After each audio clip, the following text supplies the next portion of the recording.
The grand chamber of the Galactic Council stretched high above the gathered representatives, its walls made of crystal that showed the stars beyond.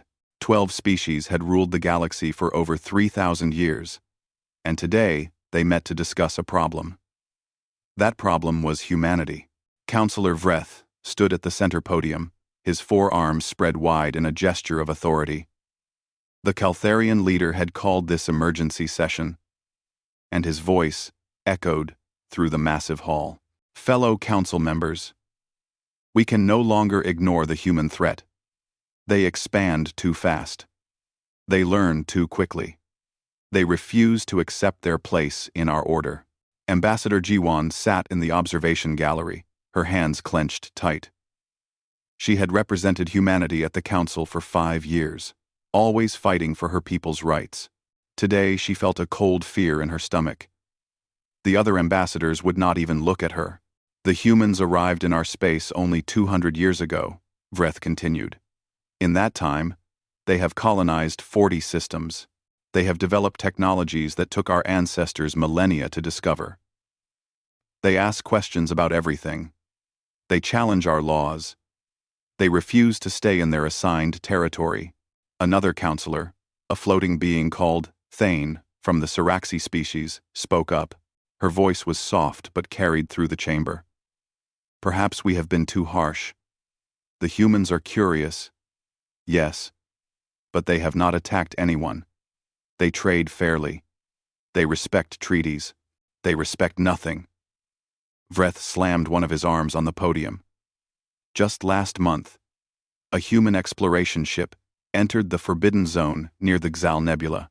When we demanded they leave, they asked why it was forbidden. They wanted proof. They wanted scientific explanations. This is not respect. This is arrogance. Jiwan stood up, her voice steady despite her fear.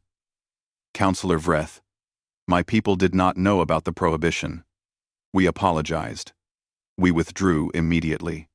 Why does this require an emergency session? Sit down, human, Vreth said coldly. You are here as a courtesy, not as an equal. Your species has not earned a voice in this chamber. The words stung, but Jiwan remained standing. Then why are we here? Why do you discuss us if you will not hear us? Because, Vreth said slowly, we have decided to implement the containment protocol. Humanity will be restricted to your current 40 systems. A military blockade will surround your space. No human ship will leave. No human colony will expand. You will remain there until you learn to accept galactic law without question. The chamber erupted in discussion. Some counselors nodded in agreement. Others looked uncomfortable but said nothing. Only Thane spoke against it. But her voice was lost in the noise. This is imprisonment, Jiwan shouted. We have done nothing wrong. We have followed your laws. We have paid our tributes. You cannot cage an entire species because you fear our questions. We can, and we will, Vreth said. The vote has been taken. It was unanimous. Your people have 30 days to comply. After that, we will use force. This session is over. Jiwan watched as the counselors filed out, none willing to meet her eyes. Even Thane looked away, ashamed but powerless. The ambassador felt her legs go weak. 30 days. After that, war would come to her people, and they were not ready.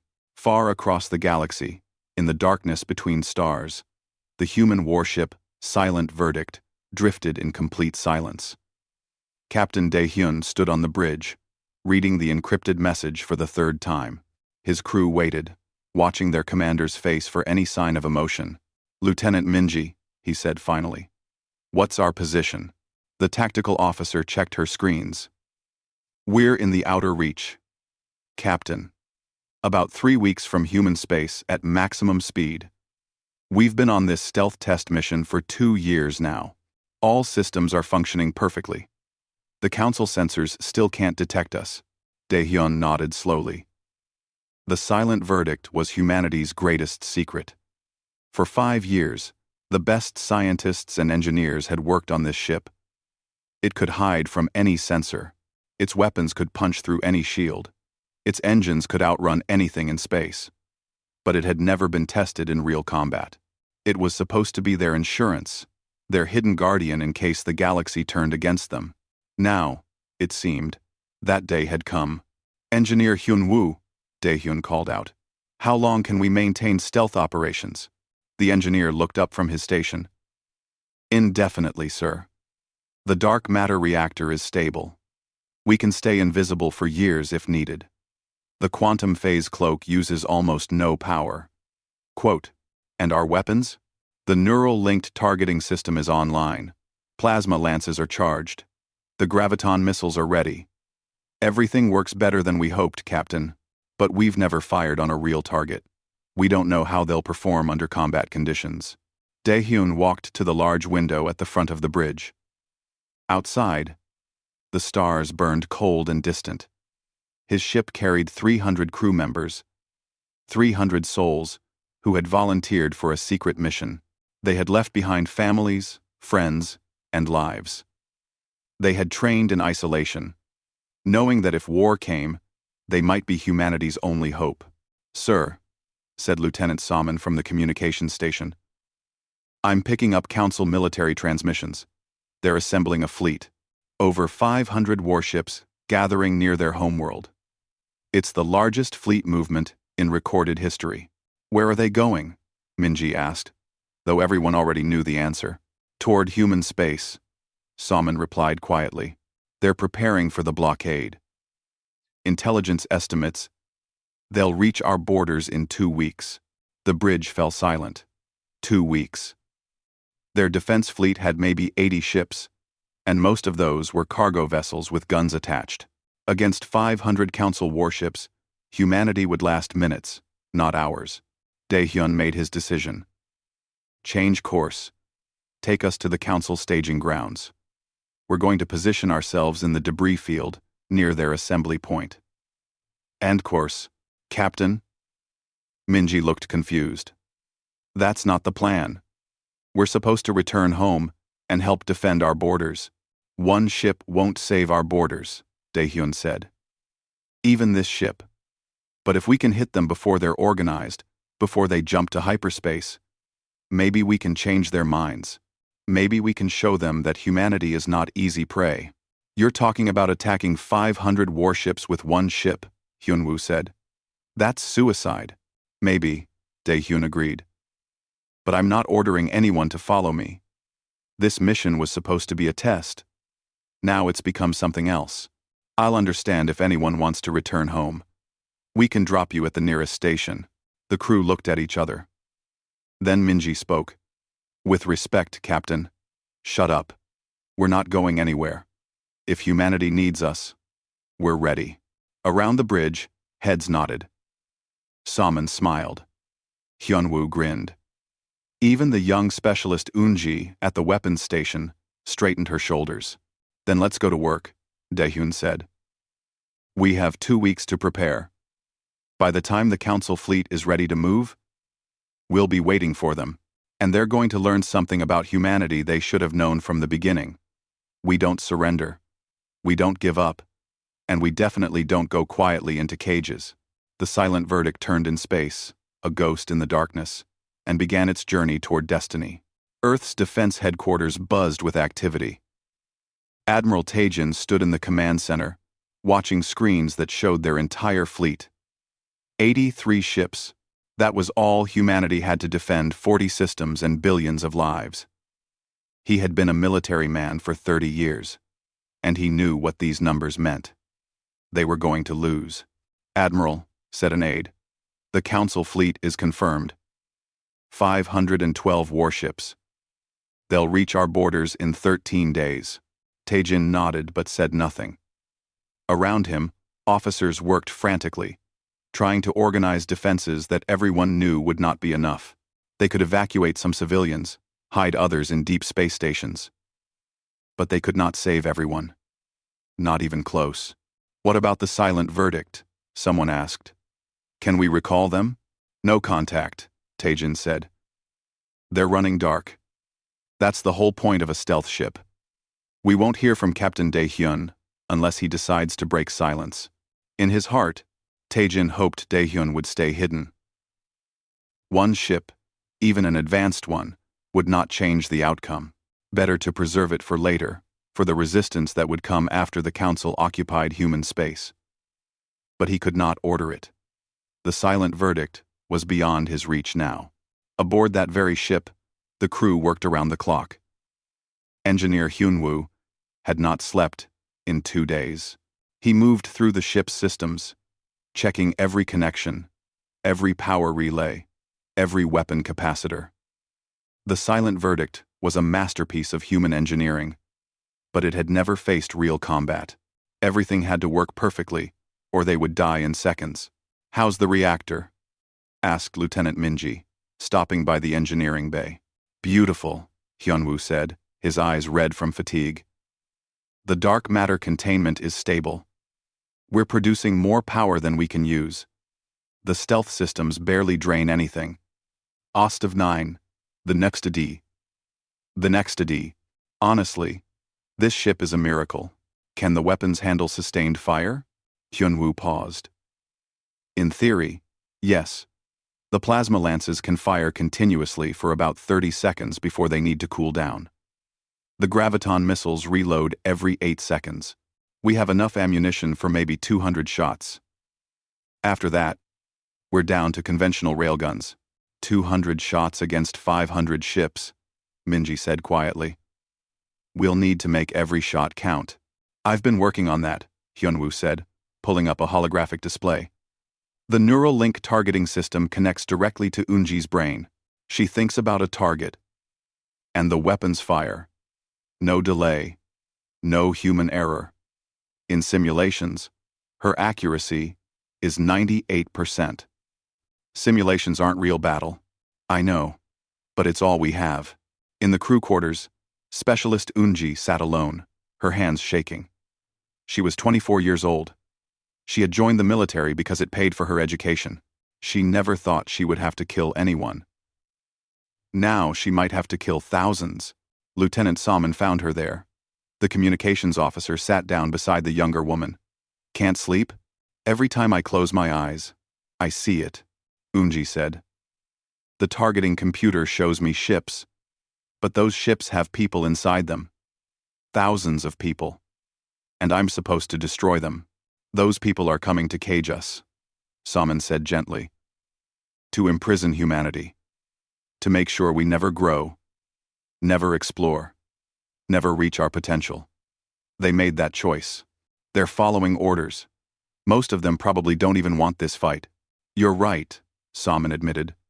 "War is never simple. The enemy is never just evil. But that doesn't change what we have to do. If we don't stop them, our families die. Our children grow up in cages. Everything humanity could become dies with us." Eunji nodded slowly. "I keep telling myself that. It doesn't make it easier. It's not supposed to be easy. If it was easy to take lives, we'd be monsters. The fact that it hurts means you're still human. Hold on to that." On the bridge, Captain Daehyun studied the tactical maps. The Council fleet was gathering near their homeworld, just as intelligence had predicted. They were confident. Why wouldn't they be? They had never lost a major war. Their technology had ruled the galaxy for millennia. Humanity was barely a footnote in galactic history. "Captain," Minji said, "I've been analyzing the Council fleet composition. They're using a standard defensive formation. Battleships at the center, destroyers on the flanks, support vessels in the rear. It's the same formation they've used for 1,000 years. Which means they're predictable. They don't innovate because they've never needed to. Their shields are strong, but they're designed to stop conventional weapons. Our plasma lances use a completely different technology. We might be able to punch right through." "Might?" Minji smiled. 90% certainty. The other 10% is what makes life interesting." Daehyun laughed despite himself. "What's their biggest weakness?" "Command structure. Everything flows from the flagship. High General Crix commands the entire fleet from one ship. If we can disable that ship, the rest of the fleet will struggle to coordinate. They'll panic. So we go straight for the leadership. It's risky. The flagship will be the most heavily defended ship in the fleet. But yes, if we can take it out fast, we might have a chance. Dae-hyun walked to the window again. In the distance, he could see the dim glow of the Council homeworld. Somewhere down there, Ambassador Jiwon was probably still fighting for peace. He hoped she was safe. He hoped his actions would not make things worse for her. "Sir," Salmon called out. "I'm picking up an encrypted burst transmission. It's from the Council homeworld. From Ambassador Jiwon." Everyone on the bridge went silent. Dae-hyun rushed to the communications station. "Can you decode it?" Quote. "Already done. It's a text message. Very short." Salmon's face went pale as she read it. "Captain, you need to see this." Dae-hyun read the message. His blood ran cold. "This isn't about containment. Council discovered humanity developing AI and quantum weapons. They fear us. They want to destroy Earth completely. The blockade is a lie. They plan full extermination. I'm being arrested. Tell our people I'm sorry I failed them. Make them pay, Dae-hyun. Make them regret everything." The bridge was silent for a long moment. Then Hyun-woo spoke, his voice shaking with rage. "They're going to kill everyone? Not imprison? Not blockade? Kill? That's what the message says," Salmon confirmed. "And if they arrested Jiwon? We have no way to verify it. But she wouldn't lie about something like this." Dae-hyun felt a cold clarity wash over him. This changed everything. They were not fighting to avoid imprisonment. They were fighting for survival. Every human in the galaxy was going to die unless something changed. "Minji," he said quietly, "revise your tactical plan. I don't want to disable the flagship. I want to make an example of it. I want every ship in that fleet to understand what happens when you threaten humanity with extinction. Captain, we're not fighting for peace anymore. We're fighting for existence. And I want the Council to regret the day they decided we were weak." The tactical officer nodded slowly. "I'll need to recalculate everything. We'll need to take bigger risks. The second thing the one sard, the vision, the second one. Take them. We're going to hit that fleet so hard, they'll think twice about ever threatening a human world again." In the medical bay, Dr. Chae-won prepared for casualties. She checked her supplies, organized her equipment, and tried not to think about the fact that in a few days, her ship might be full of wounded crew members. Or worse, everyone might be dead. "Doctor?" A young medical assistant stood in the doorway. "Do you really think we can win?" And Chae-won looked at the young man. He was barely 20. "I think we're going to try. And sometimes, that's enough." The silent verdict drifted closer to the Council fleet, completely invisible. They positioned themselves in an ancient debris field, the remains of some long-ago battle. Broken ships and asteroids floated all around them, perfect camouflage. On the Council homeworld, High General Krix stood before Counselor Vreth.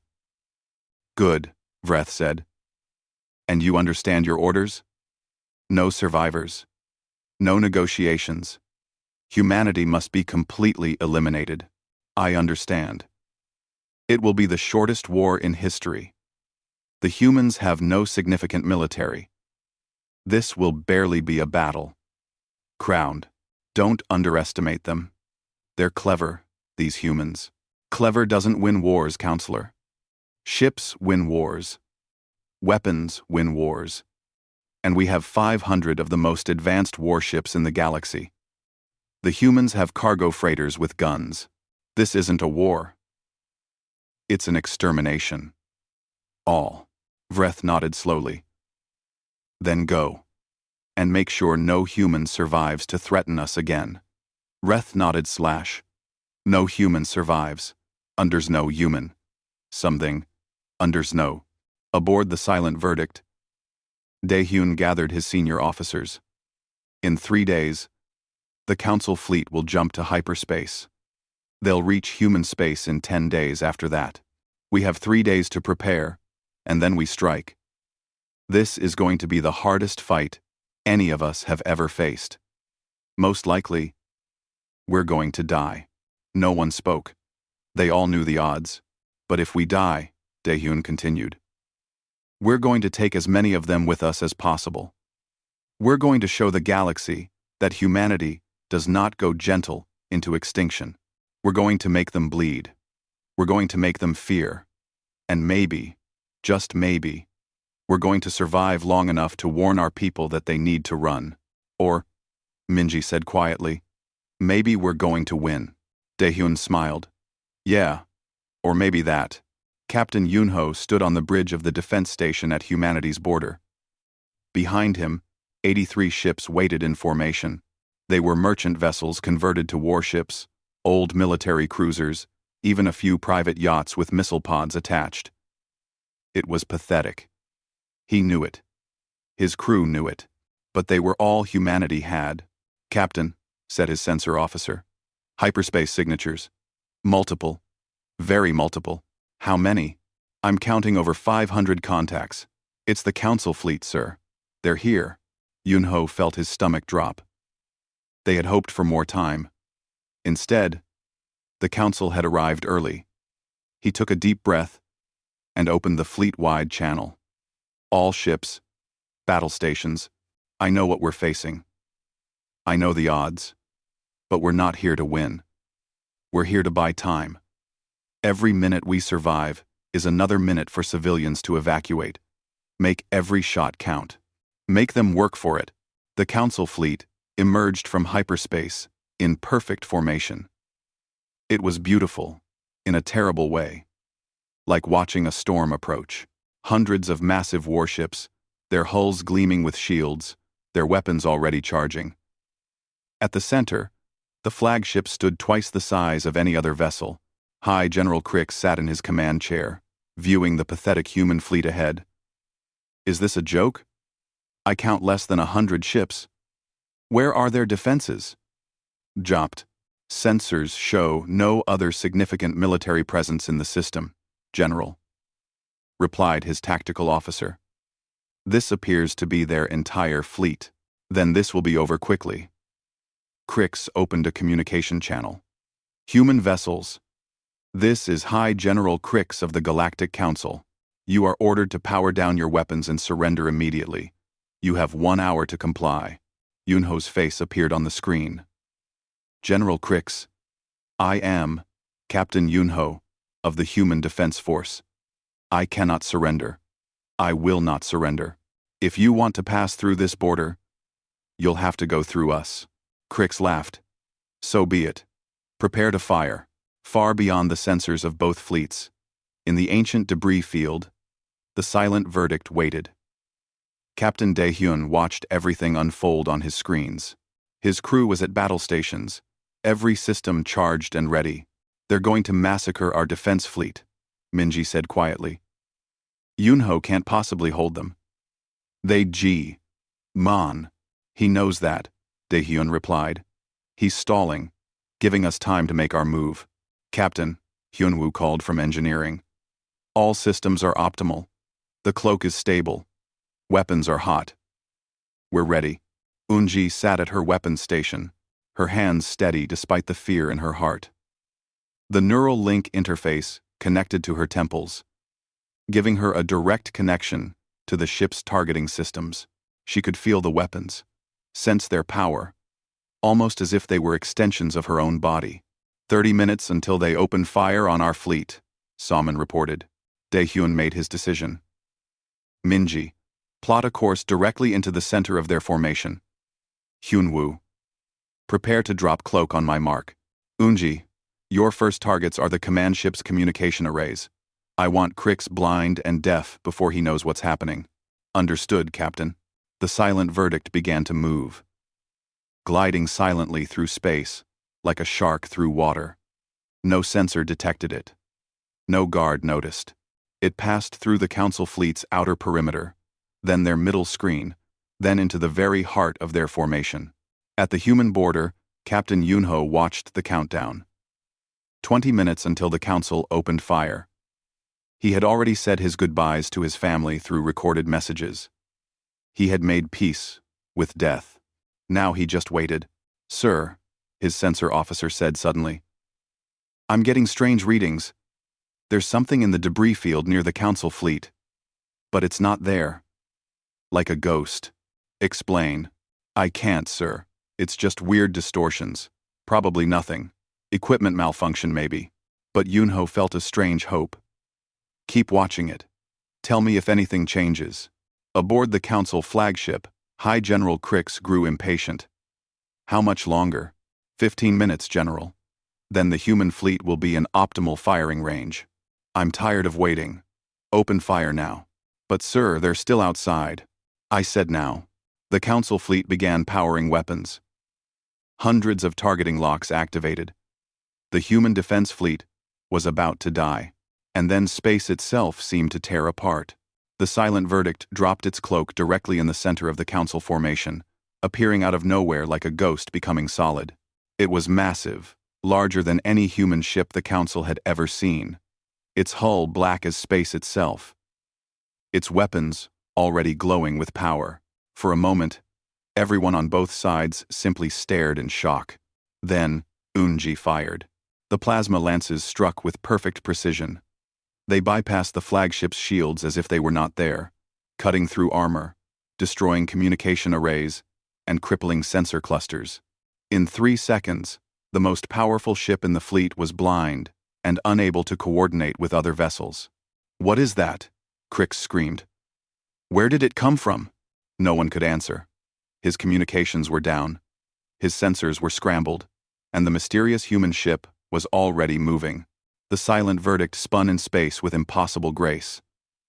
Yunji's mind guided the weapons with computer precision. She fired again. A council destroyer exploded, its reactor breached. Another target, another perfect shot. A battleship lost its engines. A cruiser's weapons melted under plasma fire. "Return fire!" Crix shouted. But no one could hear him. His crew scrambled to restore communications, but every backup system had been destroyed in the first strike. The council fleet tried to respond, but they were confused. Their command ship was silent. They had trained for every scenario except this one. They did not know how to fight an enemy they had not seen coming. Captain Daehyun's voice cut through the chaos, broadcast on all council frequencies. "This is Captain Daehyun, of the human starship Silent Verdict. You came to exterminate my species. You came to destroy our worlds.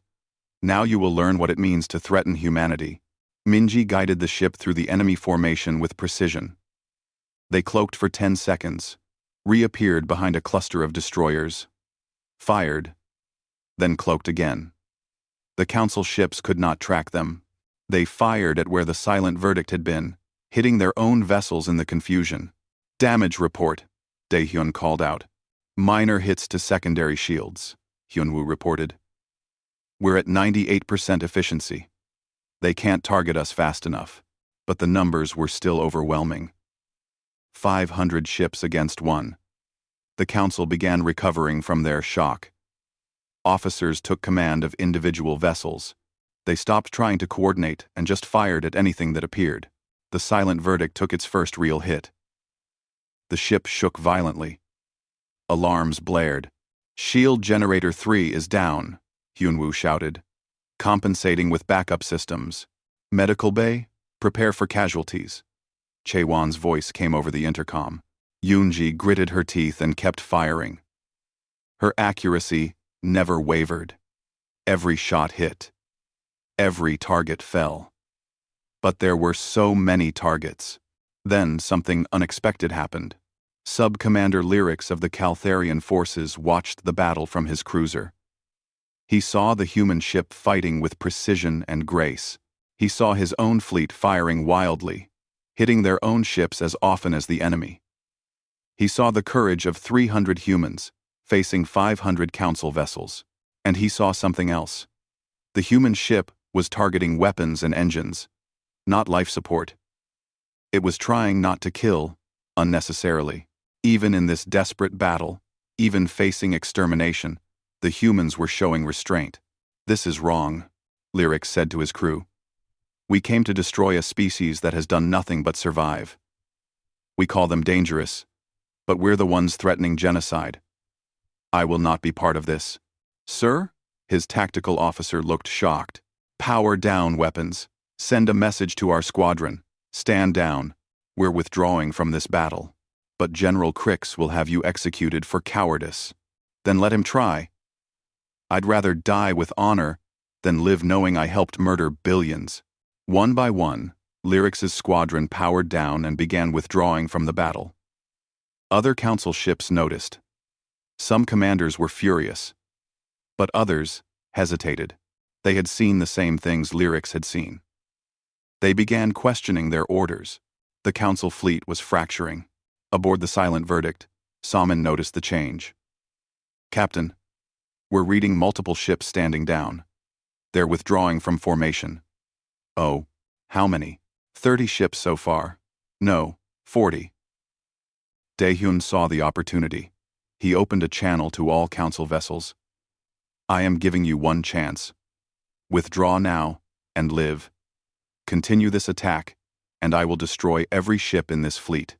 You thought humans were weak. You thought we would surrender. You were wrong. We are warriors. We are survivors. And we will not be exterminated." More ships began withdrawing. The council fleet's coordination collapsed completely. Some ships continued fighting. Others fled. Some simply drifted, their crews too confused to follow any order. High General Crix finally restored partial communications. He saw his fleet falling apart. Rage consumed him. "All ships, continue the attack. Anyone who withdraws will be executed for treason. Destroy the human ship at all costs. Ram it if you have to."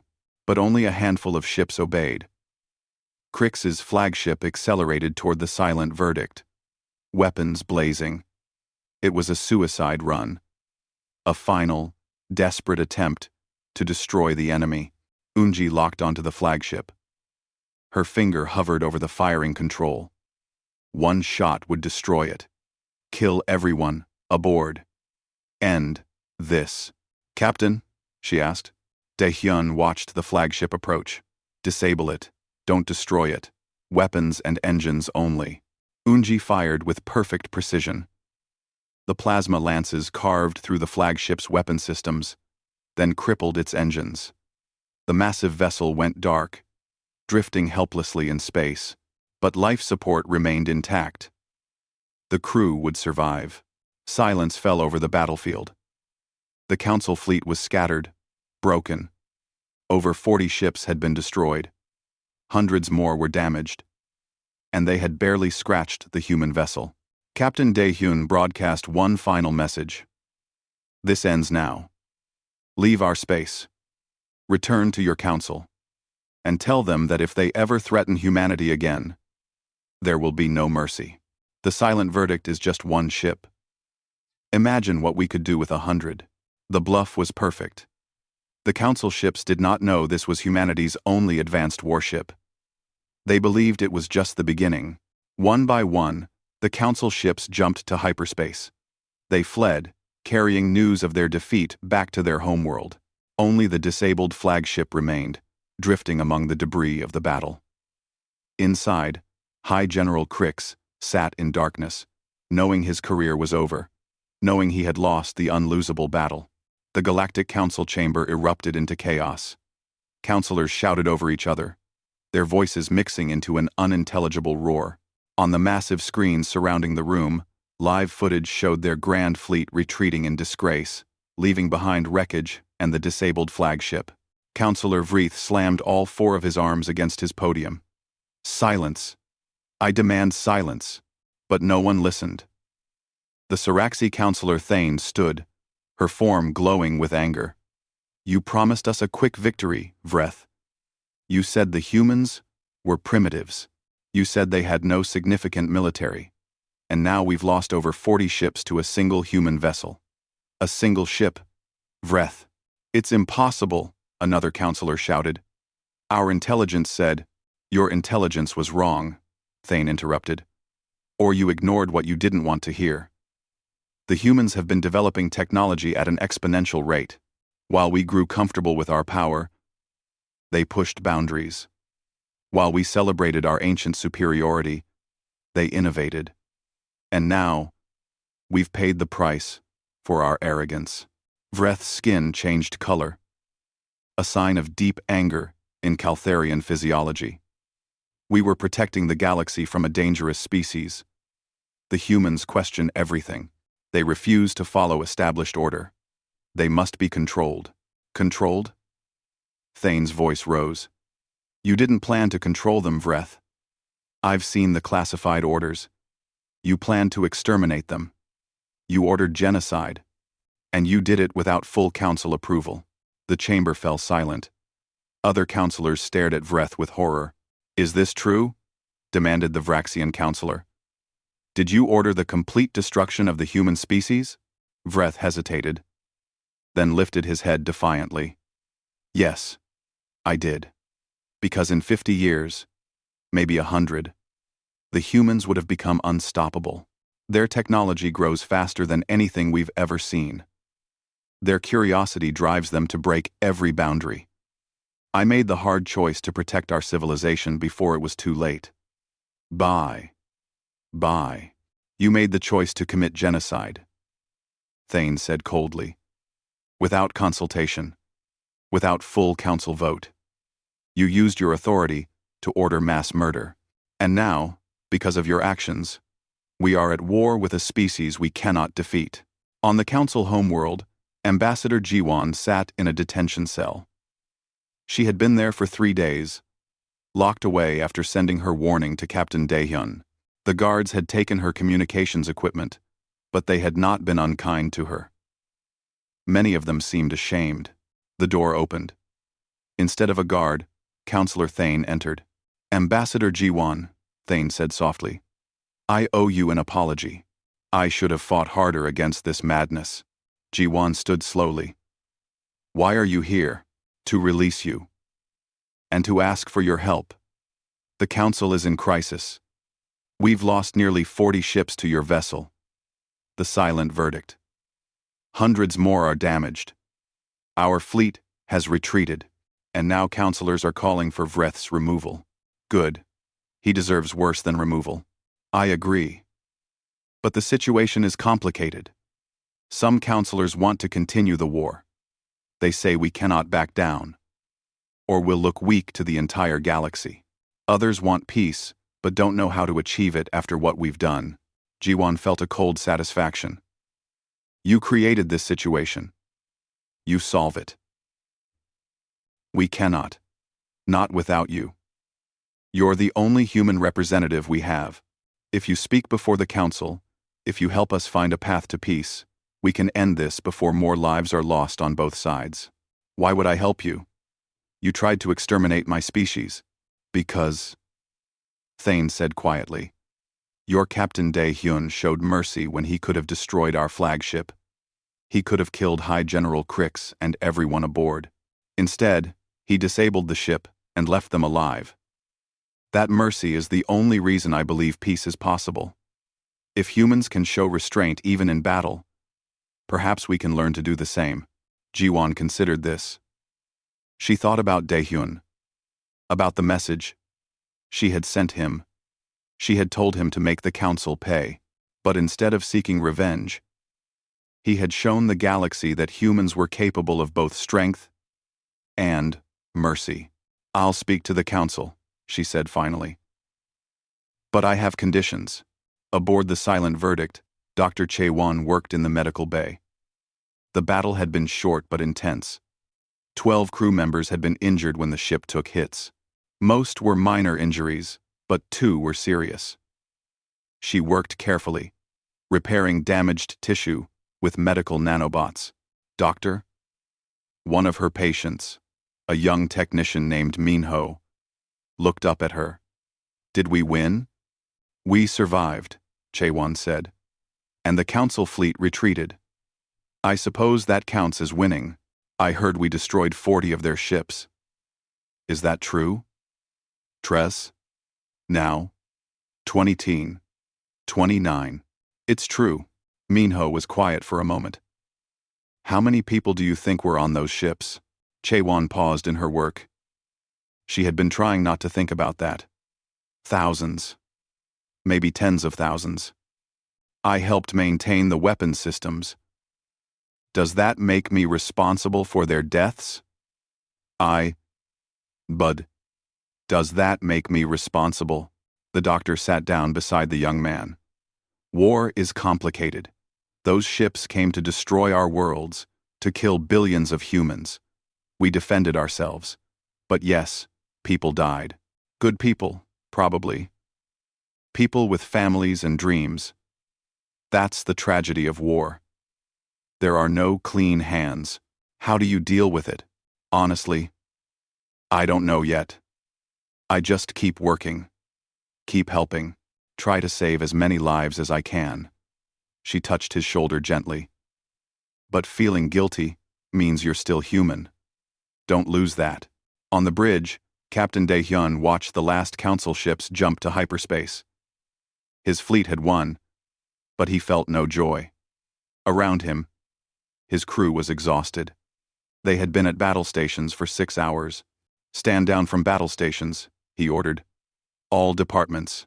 Damage reports. The reports came in. The silent verdict had taken hits to 3 shield generators, suffered minor hull breaches in 2 sections, and burned through 30% of their ammunition. But they were alive. Against all odds, all 300 crew members had survived. Captain, Salmon said. We're receiving a transmission from Captain Yunho's fleet. He wants to speak with you. Yunho's face appeared on the screen, and the older captain was smiling.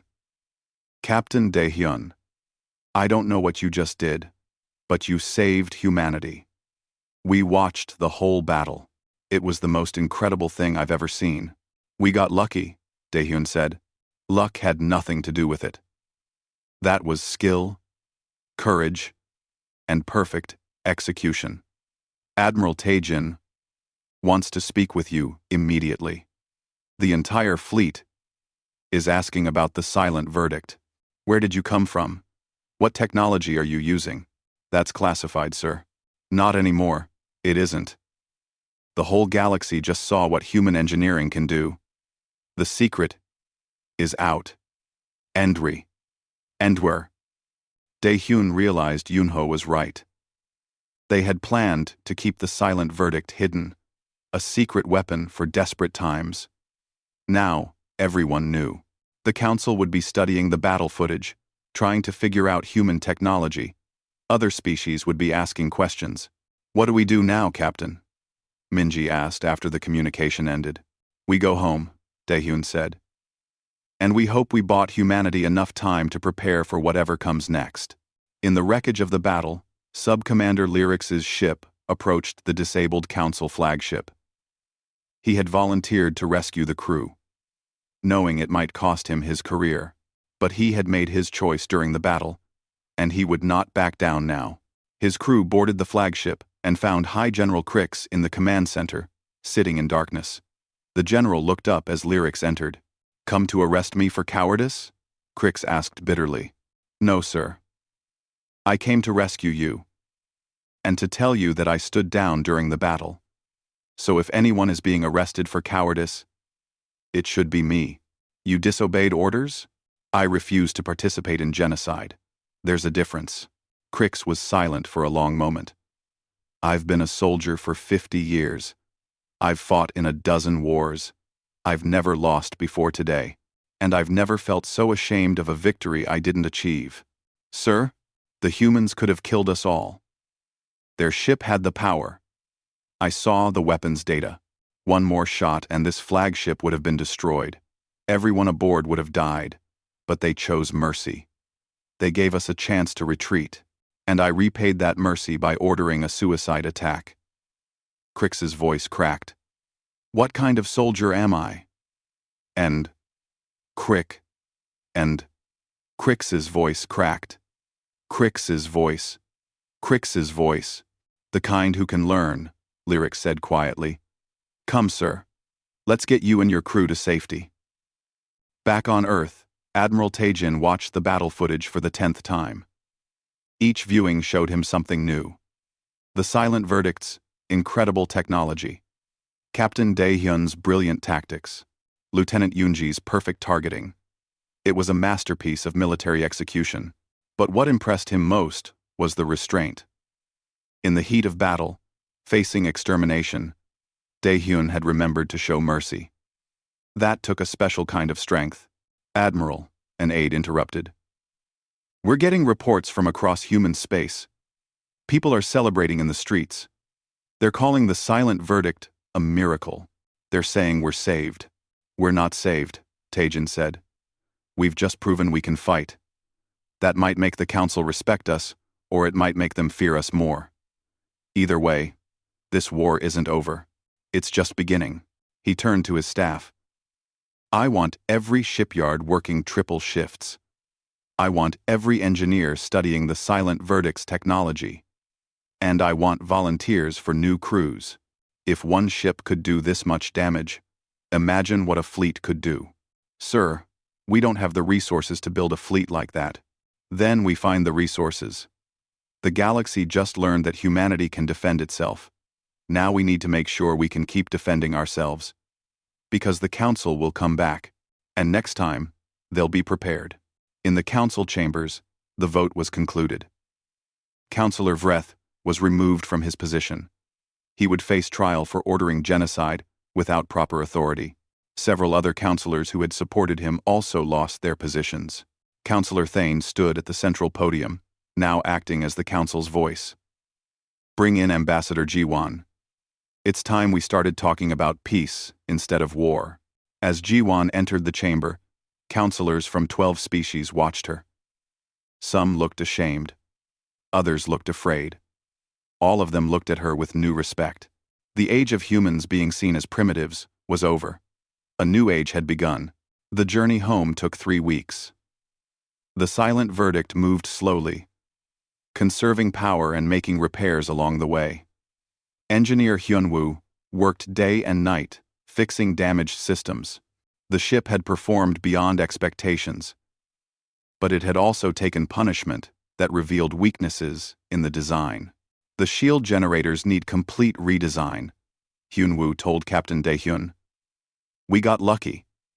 If they had concentrated fire on one section, they could have broken through, and the plasma lances overheat faster than simulations predicted. We need better cooling systems. Make a list of everything that needs improvement, Dae-hyun said. When we get home, you'll have every engineer in human space helping you. Lieutenant Minji sat at her station, reviewing battle data. She had spent weeks planning the attack, but seeing it executed was different from planning it. We made 17 tactical errors, she said to herself. 17 moments where we could have been destroyed if the council had reacted faster. Specialist Unji heard her. But they didn't react faster. Your plan worked. It worked because they were arrogant. Next time, they'll be prepared. They'll study this battle. They'll learn from their mistakes. We won't have surprise on our side again.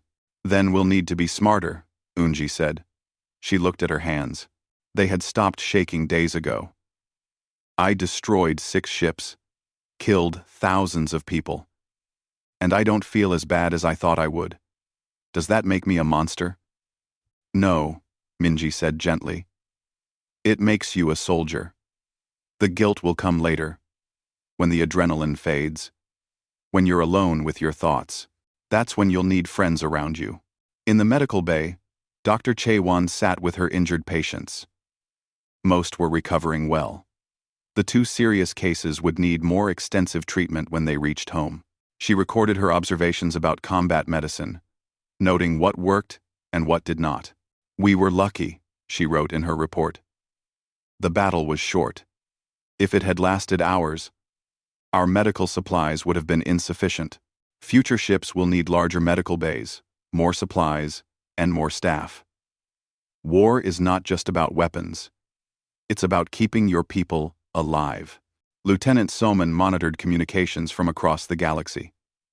News of the battle spread rapidly. Some species praised humanity's strength. Others expressed fear. Many demanded to know how humans had developed such advanced technology so quickly. "Captain," Salmon reported, "we're receiving messages from over 50 species. Most want to establish diplomatic relations. Some want trade agreements. A few are offering military alliances. Forward everything to Earth," Daehyun said. "Diplomacy is above my authority. I'm just a ship captain." "You're the captain who saved humanity," Salmon said. "You're not just anything anymore." On the council homeworld, Ambassador Jiwon stood before the assembled counselors. This time, she was not in the observation gallery. She stood at the central podium, the place of honor reserved for speakers of importance. Counselor Thane addressed the assembly. "Ambassador Jiwon has agreed to help us negotiate peace, but she has conditions. We will hear them now."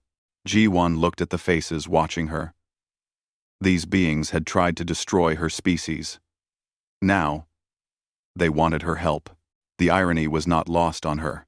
"I have 3 conditions," she began. "First, Counselor Vreth and everyone who planned the genocide must face trial. Not just council justice.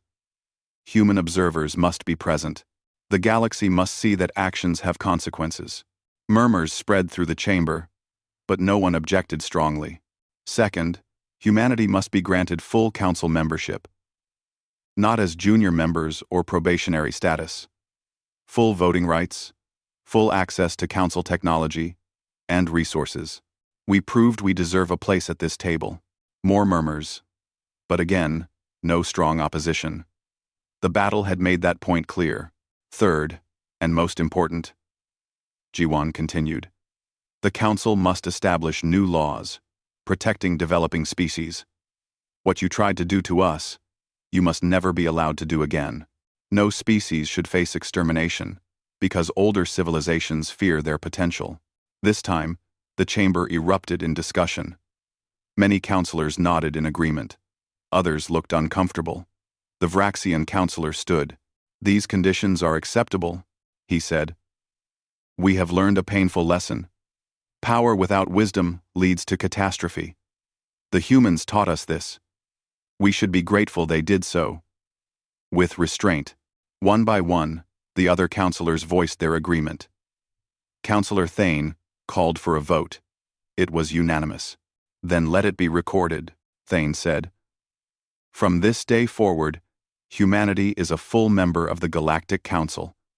The age of persecution based on fear is ended, and we welcome our newest members as equals." The silent verdict arrived at Earth to a celebration unlike anything in human history.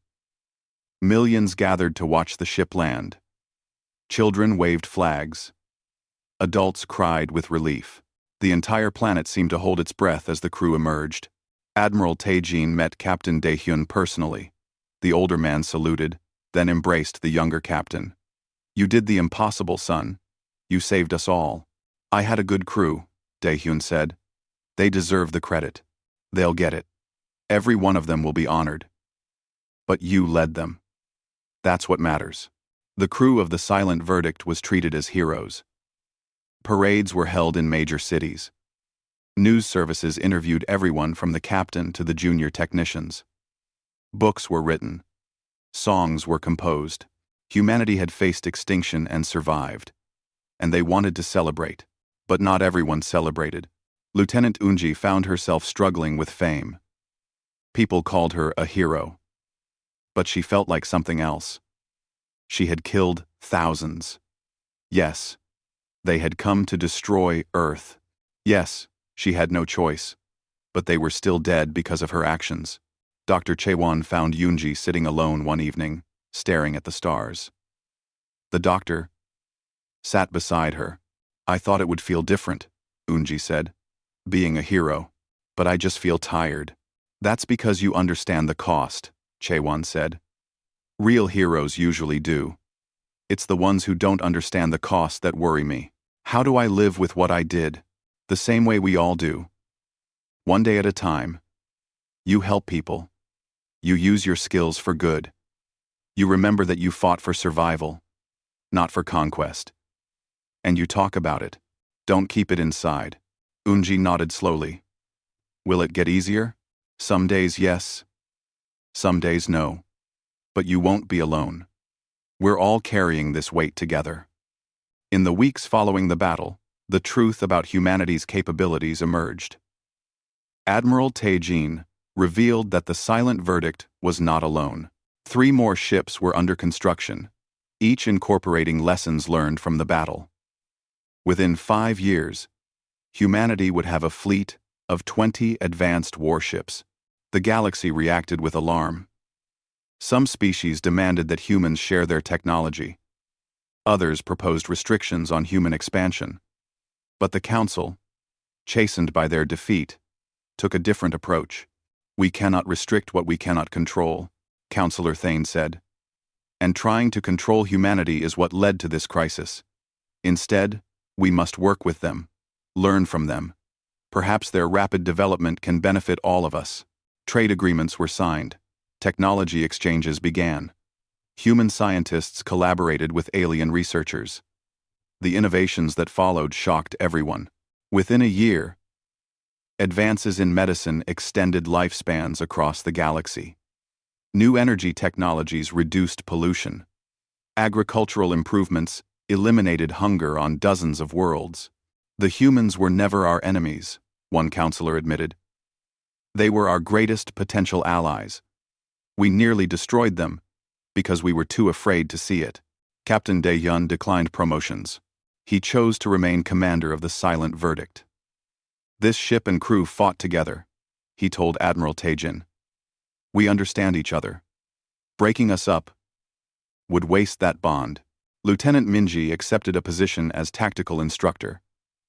She trained the next generation of human naval officers, sharing the lessons learned from battle. Her students were eager, talented, and grateful to learn from someone who had faced the impossible and won. Engineer Hyun-woo led the redesign of human warship technology. The improvements he implemented made the next generation of ships twice as effective as the silent verdict. He called his design team the Miracle Workers, after the nickname people had given to the original crew. Lieutenant Salmon became humanity's chief communications officer, managing relationships with dozens of species. Her diplomatic skills proved as valuable as any weapon. Dr. Chaewon established a trauma center for combat veterans. She understood that physical wounds healed faster than mental ones. Her center became a model for the entire galaxy. Sub-Commander Lyrics of the Caltharian forces faced trial for his actions during the battle. He had disobeyed direct orders, standing down when commanded to fight. Many expected him to be punished severely. Instead, he was honored. Sub-Commander Lyrics showed courage when it mattered most. The military tribunal declared. He refused to participate in genocide. He chose honor over obedience. This is not cowardice. This is the highest form of military conduct. Lyrics was promoted and given command of a new joint task force, combining human and council military units. His first officer was a human, a young captain named Jinho who had served on the defense fleet. We have much to learn from each other, Lyrics told his new mixed crew. The humans showed us that innovation matters more than tradition. We will show them that wisdom gained over millennia has value. Together, we will be stronger than either of us alone. High General Crix faced a different fate. He was stripped of rank and sentenced to house arrest. But Ambassador Jiwon visited him personally. To his surprise, "Why are you here?" Crix asked. "I tried to destroy your species, because Captain Daehyun spared your life," Jiwon said. He showed mercy, when he had every right to choose vengeance. "I'm here to understand why you hated us so much." Crix was silent for a long time. "I didn't hate you," he said finally. "I feared you. Your species changes so fast, questions everything, refuses to accept limitations. I thought you would become a threat, so I tried to eliminate you before you could grow stronger. And now? Now I see that I created the very thing I feared. You developed weapons because we threatened you. You built warships because we forced you to defend yourselves. If we had welcomed you instead of fearing you, perhaps none of this would have happened. Perhaps, Jiwon agreed. But what's done is done. The question is what we do now. What can I do? I'm a disgraced general with no power. You can teach, Jiwon said. You can tell other military leaders what happens when fear drives strategy. You can help prevent future wars by sharing your mistakes. Crix considered this. Would anyone listen to me? Captain Daehyun would, Jiwon said. He asked me to offer you a position as a military consultant. He wants to understand how council tactics work, so humans can defend themselves if needed. He believes your experience has value. After what I tried to do to his species, he believes people can change. Do you? Crix looked at his hands, remembering the moment he had ordered a suicide attack. The moment the human ship had spared him. Yes, he said quietly. I believe people can change. 5 years after the battle, Captain Daehyun stood on the bridge of the Silent Verdict, preparing for a new mission. This time, it was not a combat mission. The ship was part of a joint exploration fleet, including vessels from 6 different species. They were heading to the unexplored regions beyond known space. His crew was still with him. Minji had returned from teaching to serve as his first officer. Unji was at weapons, though she hoped they would not be needed. Hyunwoo kept the engines running smoothly. Somin managed communications with their allied ships. Chaewon was ready in the medical bay. Captain, Somin reported. All ships are ready. We're cleared for departure. Daehyun looked at the diverse fleet around them. Human ships, council vessels, and representatives from species that had once been enemies. Together, they were about to venture into the unknown. 5 years ago, Daehyun said to his crew, we fought to survive. We showed the galaxy that humanity would not surrender. Today, we show them something else. We show them that we're not just warriors. We're explorers, innovators, friends to those who treat us fairly, and formidable to those who threaten us. Sounds like a good reputation to have, Minji said with a smile. Open a channel to the fleet, Daehyun ordered. Channel opened, sir. This is Captain Daehyun to all ships. Today we go forward together, not as separate species, but as partners. Whatever we find out there, we'll face it together. Let's show the universe what we can accomplish when we choose cooperation over conflict. Responses came from every ship, voices in a dozen languages expressing the same sentiment. Hope, unity, purpose. The Silent Verdict's engines powered up. Around it, the fleet did the same. Together, they jumped to hyperspace, leaving behind a galaxy that had changed forever. On Earth, in a small park, a monument had been erected. It showed the Silent Verdict, appearing from stealth, weapons firing, defending humanity in its darkest hour. But below the image, the inscription read something unexpected. In memory of all who died in the Battle of First Contact, council and human alike, may we honor them by building a future where such battles are never needed again. May wisdom replace fear. May cooperation replace conflict. May all species reach for the stars together. Humanity had learned to fight, but more importantly, they had learned when not to.